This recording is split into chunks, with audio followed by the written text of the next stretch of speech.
My daughter cut me off after the divorce, never even hearing my side. Now, 8 years later, she reaches out for my inheritance.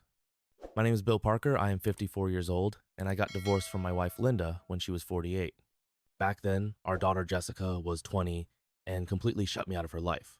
She took her mother's side without hesitation, without even asking me what had really happened. The divorce was a disaster, but the worst part was losing my daughter. Even after all these years, that wound has never fully healed. It took me a long time to accept the way things turned out. A decade is a long time to sit with that kind of loss, but I had no choice.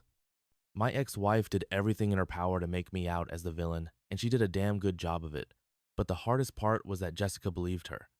She wanted nothing to do with me, and since she was already an adult, I had no way to force myself into her life.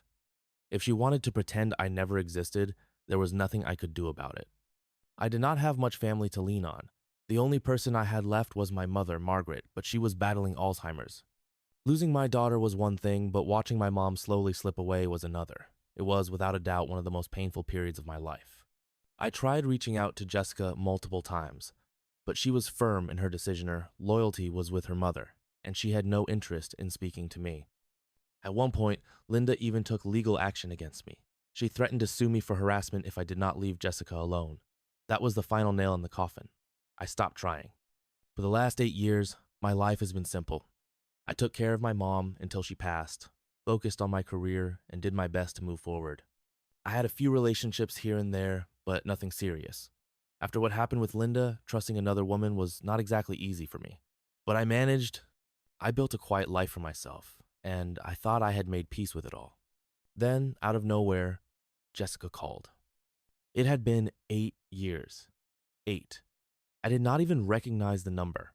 I answered the phone, and when I heard the woman's voice on the other end, I had no idea who it was. It had been so long that I did not even recognize my own daughter's voice. Then she said her name. She told me she had seen on Facebook that Grandma Margaret had passed away and wanted to check in on me. I was stunned. I had no clue she even kept tabs on me online. She had not spoken to me in almost a decade, and now she was suddenly reaching out. It felt unreal. Still, a part of me was touched. I thanked her for calling, told her I was doing all right, and, more than anything, told her I missed her. We talked a little, just small talk. Then she asked if we could meet in person, said she wanted to really catch up, not just chat on the phone. I did not even hesitate. I said yes. We made plans for her to come over to my house that weekend. I was thrilled. After all these years, I finally had a chance to fix things with my daughter. That night, I could not sleep. I was too excited. Saturday rolled around, and when I opened the door, I barely recognized the woman standing there. The last time I saw Jessica, she was just a kid. Now, she was a grown woman. We sat down for dinner, and the beginning was awkward, but after a while, we eased into it. We talked about our lives, about work, about the little things we had missed over the years. Then, finally, I asked her the question that had been eating at me since she called. Why? Why had she never reached out? Why had she never given me a chance to explain my side of things? Why had she picked her mother's side without hesitation? She looked down, fidgeted with her hands, and sighed. She told me she regretted it, that she had been young, naive, and let her mother shape her opinions. She admitted that Linda had painted me as some kind of selfish, uncaring man, and since she had never heard my side, she never questioned it. That stung. I had spent years thinking about how unfair it was that my own daughter had never even given me a chance. And now, hearing her say it so plainly, I did not know whether to feel relieved or furious. Still, I let it go. We kept talking. And for a while, things actually felt good. Like maybe, just maybe, this beginning of something new. Then she dropped the real reason she was there. I asked her what had made her reach out now after all this time. She hesitated, then told me the truth. She had been keeping tabs on me through Facebook for a while. When she saw that Grandma Margaret had passed, she expected to hear from some lawyers about her inheritance. But she never did. And that is when she decided to reach out. She told me she had given me space to grieve, but that she had recently gotten engaged and was struggling with wedding expenses. She was hoping for some money. I felt like I had been punched in the gut. All these years, I had prayed for my daughter to come back to me. I had dreamed about it, wished for it. I thought this was finally my chance to have a family again. But no, she did not come back because she missed me. She came back because she wanted money. The worst part? It was not even her inheritance. It was legally mine. If she had not abandoned me, If she had been a decent daughter, she probably would have ended up with most of it. I did not care about money, never had. I lived a simple life, never spent much, never had expensive tastes. If she had reached out because she truly wanted a relationship, I would have given her whatever she needed. But this was not about reconnecting. It was about cash. I took a deep breath and kept my composure. I asked her if that was really all she wanted. She got defensive, told me the inheritance was secondary, and what really mattered was that she wanted to rebuild our relationship, that she regretted the years we lost. But I could see it in her face. She was lying. I asked her how she even knew she had an inheritance. She told me that before the divorce, she had visited Grandma Margaret, and my mother had promised her that one day she would inherit everything left behind by my father. That might have been true back then, but things changed. If the divorce never happened, if she had not cut me out of her life, then yes, she probably would have inherited most of it. But she did abandon me. And now she was here, acting like she was owed something. I had to know the truth, so I told her there was no money. I said Grandma Margaret had left everything to me years ago and that I was planning on using it to start a business. But I would still help her with her wedding, out of my own pocket, a few $1,000s. The look on her face told me everything I needed to know. She was disappointed. She tried to act like it was fine, but I saw it clear as day. She was hoping for a lot more. And in that moment, I knew. She had not changed at all. I told her that I wished I could help, but my decision was final. If the money I was offering was not good enough for her, then there was nothing more I could do. Her face turned red. I could see the anger building up inside her. She clenched her fists and looked at me like I had just insulted her to her core. She told me again to reconsider, but I stood firm. I was done being manipulated. I told her I was sticking to my decision because it was the right one. That is when she finally dropped the act. She looked me straight in the eye and said, "I should have known you would always be the same selfish bastard Mom said you were. No wonder you are alone." I stared at her, barely able to contain my disgust. That one hit hard, I will not lie. I always knew, deep down, that she had resentment toward me, that she had convinced herself I was the bad guy. But hearing it said out loud, so bluntly, after all these years, it was like a punch to the gut. She started to say something else, but I stopped her. I told her that I should have known she was just like her mother, that the only time she ever reached out to anyone was when she needed something. I told her that what she was doing, using my grief, using my mother's death as a way to manipulate me, was disgusting. She opened her mouth to argue, but I just laughed. I told her that if she had not blocked me years ago, she would have seen my messages. She would have known when her grandmother got sick. She would have had a chance to see her before the Alzheimer's took over. And if she had been there, if she had just cared even a little bit, she probably would have gotten most, if not all, of the inheritance. That one landed. She froze, her face twisting in confusion. "What do you mean?" she asked. I told her to unblock me on her old number. She hesitated, but she did it. Then I forwarded every single message I had sent her over the years. The messages where I begged her to listen to my side of the story. The messages where I told her about Grandma Margaret's diagnosis. The ones where I said I wanted them to meet before she forgot she even had a granddaughter. She read them in silence. For the first time that night, she actually looked ashamed. She put her phone down and muttered an apology. But then, just as quickly, she tried to turn it around. She said that these messages only proved that Grandma Margaret wanted her to have the inheritance and that I was being unfair by keeping it all to myself. She told me she was young during the divorce, that she did not know any better, that she had been influenced by her mother, that if she had been older, she would have made different choices. Then she hit me with this: "If you choose to be selfish now, then I will not feel comfortable trying to rebuild our relationship." I stared at her for a long moment, and then I told her the truth.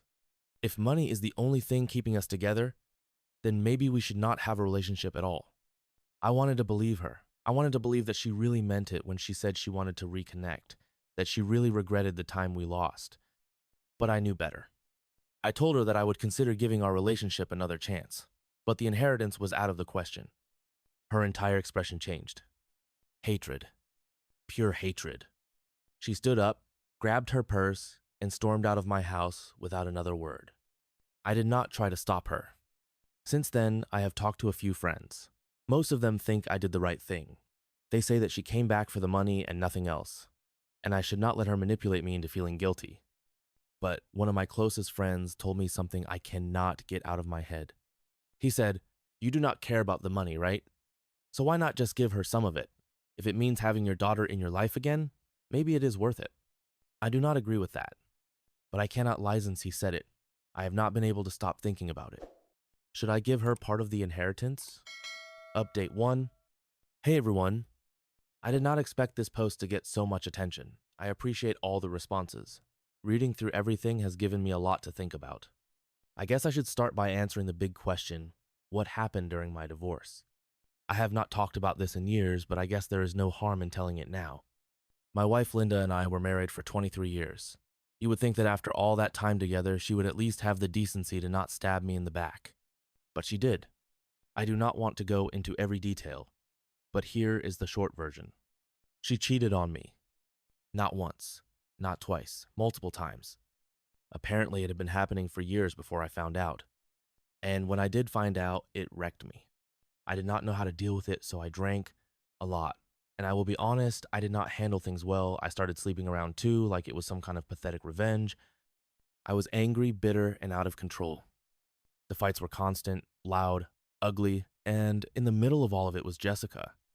I think that made it easy for Linda to manipulate her. All she had to do was point at me and say, "Look at him. Look how out of control he is." And she was right. For a while, I was a mess. After nearly a year of separation, we finalized the divorce. Linda was a journalista local celebrity, if you can even call it that. She used her influence to drag my name through the dirt.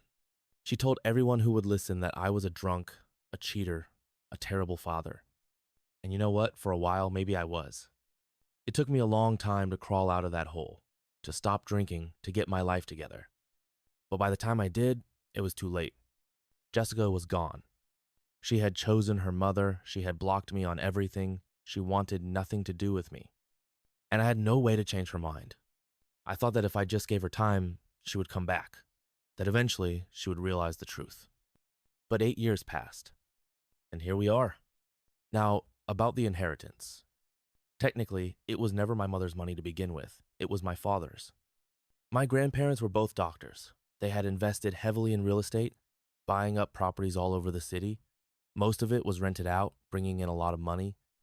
When my father passed away, everything went to my mother. During my marriage, none of that money ever touched my hands. Even after my divorce, for a while, it was still under my mother's name. When she passed, everything came to me. Legally, my ex-wife had no claim to it. Jessica had no claim to it. She knew, of course, that my mother had properties. She probably assumed that one day she would inherit a chunk of it. But things changed. I hope that clears things up. And just in case anyone is wondering, Jessica has not reached out to me since that night. And to be honest, I do not think she ever will. Thanks to everyone for the support, I really appreciate it. I also think maybe it is time for me to put myself out there again. Maybe try dating, maybe find some companionship, instead of sitting around waiting for ghosts from my past to show up. Update 2. It has been quite a week, guys. I really thought my last update would be the end of it, but life had other plans. So here is what happened.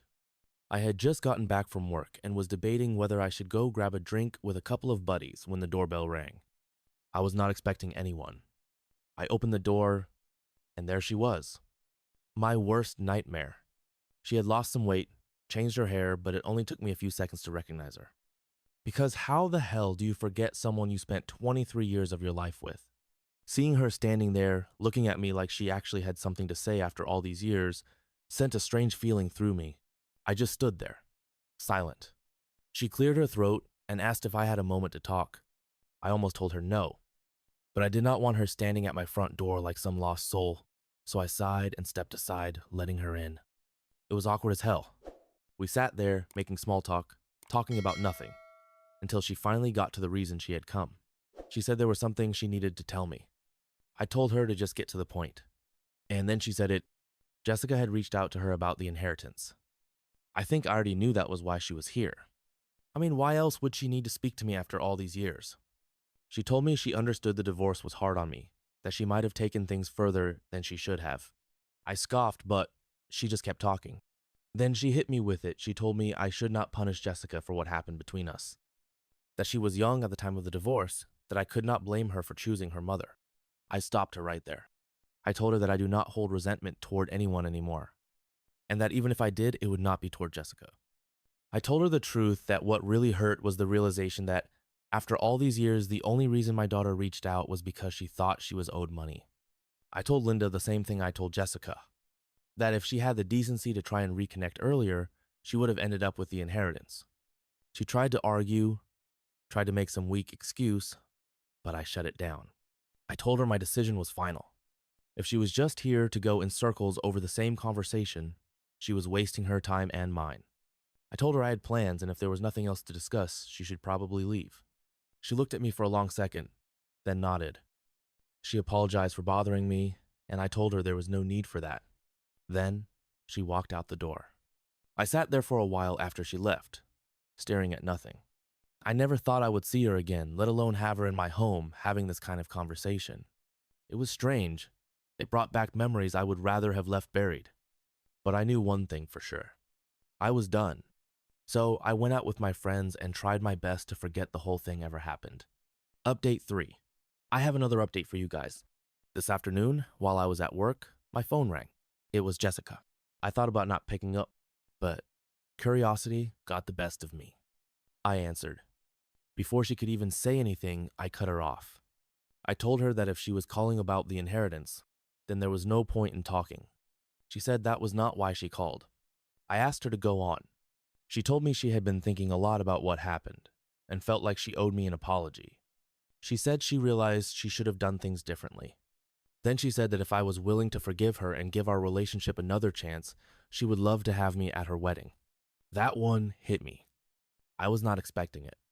I asked her if she was sure about that. She said yes. She told me I did not have to give her an answer right away, that I could take some time to think it over. I said all right, and we hung up. And now, I feel completely lost. A part of me is happy. I've wanted a relationship with my daughter for so long, and now she is finally offering a chance at that. But another part of me cannot shake the feeling that this is just a way for her to get back on my good side. That she still wants the inheritance, and this is just another way of trying to get it. At the same time, if she really is being genuine, then I do not want to push her away and lose my chance at having my daughter in my life again. If I say no, and she never speaks to me again, I will have no one to blame but myself. So I could use some advice. What do you guys think? Update 4. I have made my decision. I am going to the wedding. A lot of you said that going could not hurt, and I guess that makes sense. It is not like I have to give her anything in return. Also, no, I am not in the wedding party. I am just a guest, and that is fine by me. I understand that going from not speaking for 8 years to walking her down the aisle would be too much too soon. I really do hope that this is the start of something better, that maybe somehow we can rebuild what we lost. I am not holding my breath, but I am hopeful. Thanks to all of you for listening and for the advice. I appreciate it. Wish me luck.